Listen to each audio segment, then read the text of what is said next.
रायबरेली से लोकसभा चुनाव लड़ेंगे राहुल गांधी। तो देखिए, रायबरेली को लेकर के पार्टी का सस्पेंस आखिरकार अब जाकर समाप्त हो गया है। अमेठी और रायबरेली को लेकर के लगातार कशमकश चल रही थी कि इन दो कॉन्स्टिट्यूएंसी से पार्टी किन्हें मैदान में उतारेगी, और खबर अब ये औपचारिक रूप से सामने आ चुकी है कि रायबरेली के रन से ताल ठोकते नजर आएंगे पूर्व कांग्रेस अध्यक्ष राहुल गांधी। थोड़ी देर में रायबरेली सीट से अपना नामांकन दाखिल करेंगे राहुल गांधी। नामांकन के दरमियान सोनिया गांधी और प्रियंका वाड्रा भी साथ मौजूद होंगी। उधर कांग्रेस नेता किशोरी लाल शर्मा अमेठी से चुनाव लड़ेंगे। केएल शर्मा आज अपना अमेठी से नामांकन दाखिल करेंगे। तो अमेठी और रायबरेली कांग्रेस पार्टी क्या सोच रही थी, क्या स्ट्रैटेजी थी, इसको लेकर के लगातार कयास लगाए जा रहे थे, और तमाम कयास, तमाम अटकलें आखिरकार अपने विराम पर अब पहुंच गई हैं।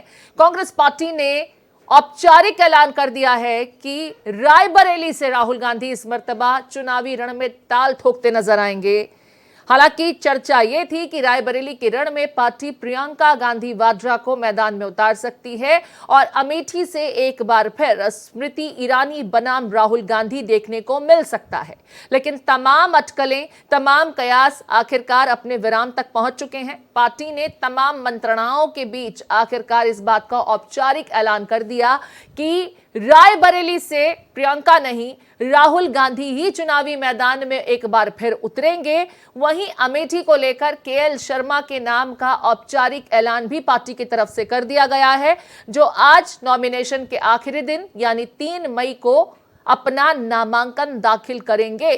तो अमेठी में केएल शर्मा, तो वहीं रायबरेली से कांग्रेस पार्टी राहुल गांधी को चुनावी मैदान में अपना उम्मीदवार घोषित करके इस रण के लिए अब पूरी तरह तैयार है। आज रायबरेली में अपना नॉमिनेशन अब से कुछ देर बाद राहुल गांधी दाखिल करने जा रहे हैं। राहुल के साथ सोनिया गांधी और बहन प्रियंका गांधी वाड्रा भी इस दरमियान मौजूद रहेंगी। आपको बता दें, रायबरेली में एक बड़े रोड शो का भी आयोजन आज किया जा रहा है। नॉमिनेशन से पहले बाकायदा रोड शो होगा। और अमेठी से देखिए, केएल शर्मा, कांग्रेस पार्टी अमेठी से आखिरकार अपने पत्ते स्पष्ट करते हुए, स्थिति स्पष्ट करते हुए कि अमेठी से कांग्रेस का उम्मीदवार कौन होगा, तो केएल शर्मा अमेठी से अपना नामांकन आज दाखिल कर रहे हैं।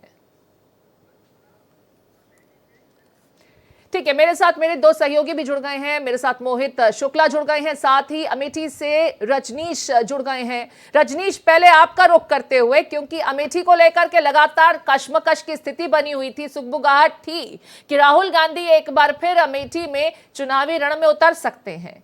पार्टी का कार्यकर्ता भी चाहता था कि राहुल गांधी एक बार फिर अमेठी से आए और चुनावी मैदान में ताल ठोकते नजर आए। लेकिन तमाम कयासों का दौर आखिरकार अपने विराम तक पहुंच गया है। केएल शर्मा अमेठी से अपना नामांकन आज दाखिल करेंगे। जरा पहले अमेठी को लेकर के केएल शर्मा के नाम के बाद पार्टी के कार्यकर्ताओं में किस तरह का उत्साह या किस तरह की प्रतिक्रिया देखने को मिल रही है?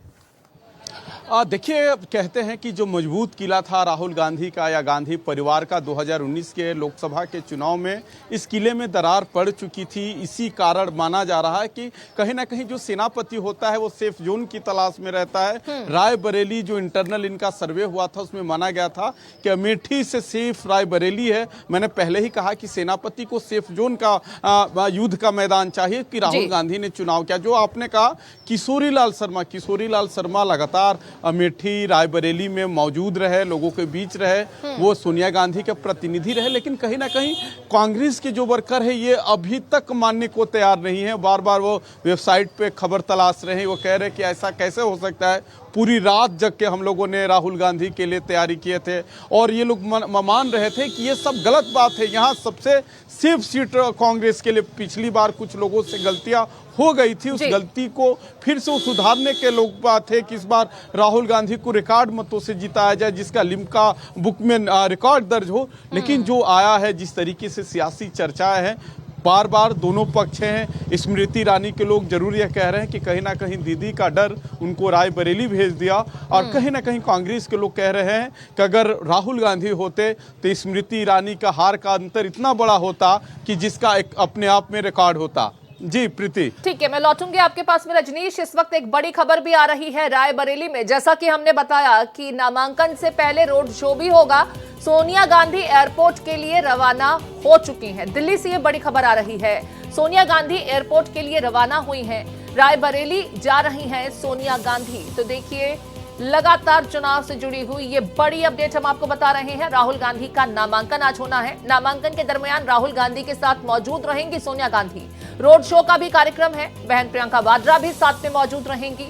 तो लगातार तमाम जो चर्चाएं थी, तमाम अटकलें थी, कांग्रेस पार्टी किसे मैदान में उतारेगी वो तो अब स्पष्ट हो चुकी है तस्वीर। राहुल गांधी अमेठी नहीं, रायबरेली के रण में उतरने जा रहे हैं। रायबरेली बिल्कुल सेफ सीट, और जैसा कि रजनीश भी बता रहे हैं कि सेनापति को एक ऐसी सीट देने की तैयारी थी पार्टी की जहां से जीत इंश्योर्ड हो, लिहाजा रायबरेली को चुना गया राहुल गांधी के लिए एक बार फिर से। मैं मोहित शुक्ला का रुख कर रही हूं।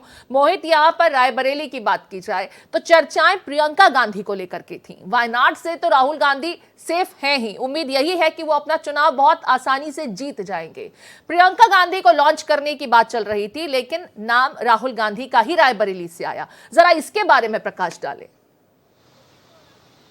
देखिए प्रीति, इसके अंदर बहुत सारी इंटरनल चीजें हैं और इंटरनल हमें केमिस्ट्री समझनी पड़ेगी कि किस तरीके से इस चीज की शुरुआत हुई। मैं आपको बताऊं, जहां तक सबसे पहले किशोरी लाल शर्मा का हम जिक्र कर लेते हैं। लुधियाना से आते हैं। साल 1983 में वो राजीव गांधी के साथ जुड़ गए थे और तब से लेकर उन्होंने पहली बार कदम राजीव गांधी के साथ रखा था और तब से लेकर वो अभी तक अमेठी की सियासत को, रायबरेली की सियासत को बहुत बखूबी समझते हैं। निजी सचिव के तौर पर वहां काम करते आए हैं, जिनको वहां से उम्मीदवार बनाया गया।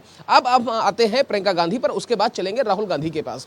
प्रियंका गांधी के बारे में जब ये जिक्र आ रहा था कि प्रियंका गांधी को रायबरेली से चुनाव लड़वाया जा सकता है और राहुल गांधी को अमेठी से, तो उस वक्त प्रियंका गांधी से जब रायशुमारी हुई, उनसे मशवरा किया गया और खुद सोनिया गांधी की जब बात हुई तो ये बात सामने निकल कर आई कि वो 2024 के बाद फुल फ्लैश तरीके से ही वो पूरी कमान संभालेंगी। और कहीं ना कहीं पार्टी आला कमान को ये पता था कि अगर कुछ ऊंच नीच होती है और प्रियंका अगर चुनाव लड़ती हैं और इस तरीके की चीजें, अगर कुछ समीकरण बिगड़ते हैं तो फिर लॉन्चिंग से पहले ही इस तरीके की चीजें डगमगा जाएंगी। हालांकि साल 2019 में जब उन्होंने राजनीति में पूर्ण रूप से कदम रखा था तो इस बात के बिल्कुल संकेत लग गए थे कि वो कहीं ना कहीं एक नई दिशा में कांग्रेस की राजनीति को ले जाएंगी। अब हम बात करते हैं राहुल गांधी की। राहुल गांधी, सोनिया गांधी 9:48, माफ कीजिएगा 8:48 पर हमारी मौजूदगी वहीं थी। अपने आवास से निकल गए हैं आप चार्टर प्लेन से और ये प्लेन अब फुर्सतगंज में वहां पर लैंड करेगा। उसके बाद वहां पर आज ही राहुल गांधी नामांकन दाखिल करेंगे। और एक और मैं आपको खबर बताऊं कि उनके साथ मल्लिकार्जुन खड़गे भी 10:30 बजे रायबरेली में वहां पर मौजूद होंगे। तो सोनिया गांधी, राहुल गांधी यहां से निकले हैं, मल्लिकार्जुन खड़गे यहां से निकल गए हैं, तीनों वहां पर एक साथ होंगे। और एक और सबसे बड़ी खबर जो मैं आपको दे रहा हूं वो ये है कि जब राहुल गांधी से ये पूछा गया कि आप अमेठी क्यों नहीं लड़ रहे हैं तो उन्होंने कहा कि मैं अमेठी लड़ने में मुझे कोई गुरेज नहीं है। अगर मैं अमेठी जीतता हूं तो मैं अमेठी छोड़ूंगा, वायनाड नहीं। और अगर राहुल गांधी अमेठी छोड़ देते हैं जीतने के बाद तो आप ये समझ लेते कि फिर ये आने वाले ये जो कांग्रेस की पुश्तैनी सीट है वो हमेशा से कांग्रेस के हाथ से चली जाती, जो कांग्रेस कभी नहीं चाहती है। यही वजह है कि रायबरेली को चुना गया। और अब अगर राहुल रायबरेली से जीतते हैं तो आप यकीन मानिए कि वो रायबरेली छोड़ेंगे, वायनाड नहीं, क्योंकि राहुल गांधी कह चुके हैं कि वायनाड की जनता ने उनको प्यार दिया है। और जब वो हार गए थे मैं समझना चाह रही हूँ मोहित कि आपको कोई ना कोई एक सीट तो छोड़नी होगी। अगर दोनों ही सीटें राहुल गांधी जीत जाते हैं, और रायबरेली का रण भी अब उनके लिए किसी केक वॉक से कम नहीं है, क्योंकि मां सोनिया गांधी की विरासत यहां पर रही है, गांधी परिवार की लंबे समय से यहां जीत होती रही। अब चुनाव अगर वो जीत भी जाते हैं और रायबरेली छोड़नी पड़ती है तो क्या यह समझा जाए कि उपचुनाव में प्रियंका गांधी को तब लॉन्च कर दिया जाएगा जो बिल्कुल 100% एक्यूरेट और नतीजे पॉजिटिव नोट पर ही देने के लिए साफ तौर पर स्पष्टता के साथ दिखाई पड़ते हैं? देखिए 2004 से लेकर 2014 तक ये जो पूरा जो ये समय है ये कहीं ना कहीं रायबरेली एक ऐसी सीट रही है जिसमें कांग्रेस का वर्चस्व रहा है। या उससे पहले की भी हम बात करें, अब हम बात करें अगर रायबरेली से राहुल गांधी जीतते हैं तो आप ये 100% सत्य है कि राहुल गांधी रायबरेली ही छोड़ेंगे, वायनाड नहीं। क्योंकि इंटरनल सोर्सेज ये बता रहे हैं कि राहुल गांधी ने पहले ही अपने मंसूबे, अपने इरादे जाहिर कर दिए हैं कि वायनाड की जनता ने उनको उस वक्त जिताया था जब वो अमेठी से हार गए थे, इसलिए उनका वायनाड से प्यार है, वायनाड से कमिटमेंट है, वो नहीं छोड़ेंगे। और आप यकीन मानिए प्रियंका गांधी को भी उस वक्त रायबरेली से नहीं लड़ाया जाएगा, जो सोर्सेस बता रहे हैं, क्योंकि जो प्रियंका गांधी की लॉन्चिंग होगी, ऑफिशियल लॉन्चिंग होगी, वो एक भव्य तरीके से और ग्रैंड तरीके से होगी, जो मैसेज पूरे राष्ट्रीय स्तर पर जाएगा कि प्रियंका गांधी ने अब कमान संभाल ली है। हालांकि 2019 में जब उनको कमान दी गई थी, उस वक्त उनको प्रभारी बनाया गया था यूपी का, तो उस वक्त भी बड़े जोर शोर से वो चीजें राजनीति में आई और देखिए हमने सक्रिय राजनीति हमने देखी। और इससे पहले हमने यूपी विधानसभा में भी देखा कि उन्होंने किस तरीके से विधानसभा चुनाव के दौरान नारा दिया था कि बेटी हूं, लड़की हूं, लड़ सकती हूं। तो प्रियंका गांधी यदा कदा हमेशा कांग्रेस को एक नई दिशा देने की कोशिश करती आई हैं, करती रहती हैं और आगे भी करेंगी। ये कांग्रेस पार्टी जानती है। यही बात है कि रजनीश, यहाँ पर मोहित जिस तरीके से बता रहे हैं कि प्रियंका गांधी को भव्य तरीके से लॉन्च करने की पार्टी की स्ट्रैटेजी है। अब 2024 के रण से ज्यादा तो मुझे लगता नहीं कि भव्यता और किसी लॉन्चिंग के समय होती। रायबरेली सबसे सेफ सीट थी, सोनिया गांधी उसे छोड़ करके राजस्थान से राज्यसभा पहुंच गई और सोनिया गांधी यहां से तब भी जीती जब देश में मोदी की लहर थी। अब ऐसे में प्रियंका गांधी को अगर यहां से उतारा जाता तो मुझे लगता है कि इससे ज्यादा आसान और केक वॉक लोकसभा तक के लिए उनके लिए और कुछ होता नहीं। फिलहाल राहुल गांधी ने अमेठी छोड़कर रायबरेली को चुना और अमेठी में पार्टी के वफादार और गांधी परिवार के बेहद करीबी केएल शर्मा को चुना। कार्यकर्ता केएल शर्मा को लेकर किस तरह की प्रतिक्रिया दे रहे हैं? देखिए, आपने जो बात कही कि केएल शर्मा को लेके लोगों में वो उत्साह नहीं है जो राहुल गांधी को लेके था। मैंने पहले ही प्रीति बताया कि रात भर जो कार्यकर्ता उनके बातों में दर्द था, वो कहे कि रात भर हम लोग होर्डिंग पोस्टर लगाए हैं इस उम्मीद के साथ तो सुबह राहुल गांधी आएंगे, उनका जो नामांकन होगा ऐतिहासिक होगा। लोगों में जोश है। अब तो जोश रहेगा कि नहीं रहेगा बात की बात है, लेकिन कहीं ना कहीं उनका ये दावा जरूर था कि स्मृति ईरानी का हार का जो मार्जिन होता वो अपने आप में रिकॉर्ड होता। लेकिन ये पहली मर्तबा नहीं है जब कांग्रेस का कोई बड़ा नेता सियासी मैदान में मात खाया हो। रायबरेली में इंदिरा जी राजनारायण जी के हाथों मात खाई थी, अपने आप में इतिहास है। अटल बिहारी वाजपेयी और बेलारी से खुद सोनिया गांधी भी चुनाव लड़, जब राजनीति में पदार्पण हुआ तो बेलारी को उन्होंने चुना था। तो ऐसा नहीं है, चूंकि मोहित शुक्ला दावा जरूर कर रहे हैं, लेकिन अभी भी लोगों को भरोसा है कि गांधी परिवार का जो उपजाऊ जमीन रहा है, जो कभी किसी जमाने में एक बार बंजर भी हो चुकी थी, रायबरेली अमेठी, इन लोगों से भावनात्मक रिश्ता है, पारिवारिक रिश्ता है। गलतियां हो जाती हैं, वो लोग मान रहे कि 2019 में कुछ गलतियां हो गई थी। आप ठीक कह रहे रजनीश, मोदी लहर थी और उस लहर में तो कई ऐसे कैंडिडेट जो पहली बार चुनावी रण में उतरे थे, उनकी भी नैया पार लगी और वो लोकसभा तक पहुंच गए थे। इस बार कांग्रेस पार्टी जैसा दावा कर रही है कि लहर बदली हुई है और दिशा के विपरीत हवा चल रही है। तो ऐसे में या तो वायनाड से ही जब राहुल गांधी को सांसद बने रहना है तो राहुल गांधी ये दूसरे चुनाव की तरफ रुख नहीं करते और प्रियंका को लॉन्च कर दिया जाता। अमेठी छोड़ दिया गया केएल शर्मा के लिए और रायबरेली एक बार फिर से राहुल गांधी पहुंच गए। जाहिर है दोनों कॉन्स्टिट्यूएंसीज में से उन्हें किसी एक ही कॉन्स्टिट्यूएंसी को चुनना होगा। इस रणनीति को किस तरीके से देख रहे हैं राजनीतिक पंडित? देखिए प्रीति, थोड़ा समय अतीत की घटना याद दिला दूं। 84 का चुनाव हुआ था, उस समय जनता पार्टी के राष्ट्रीय अध्यक्ष चंद्रशेखर जी हुआ करते थे।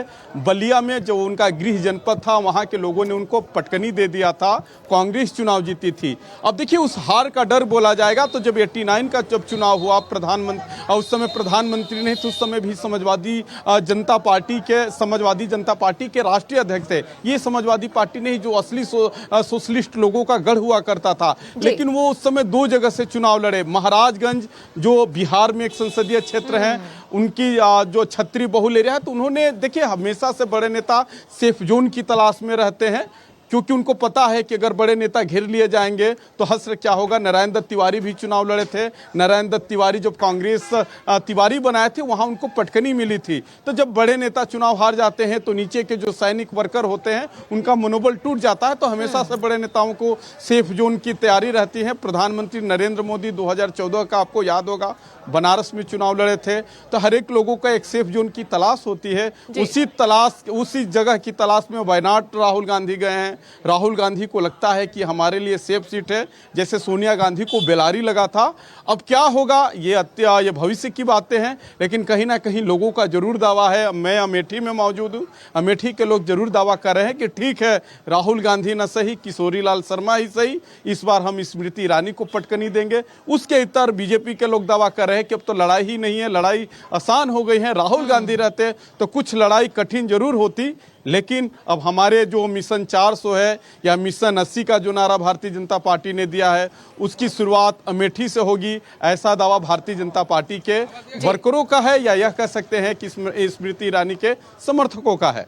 जी प्रीति, बहुत शुक्रिया रजनीश और बहुत शुक्रिया मोहित, तमाम स्थितियों को स्पष्ट करने के लिए कि पार्टी के वर्कर क्या सोचते हैं इस फैसले के बाद और किस तरह से आज का पूरा कार्यक्रम रहेगा राहुल गांधी के नॉमिनेशन से लेकर केएल शर्मा के अमेठी से अपना नामांकन भरने तक। बहुत शुक्रिया आप दोनों का।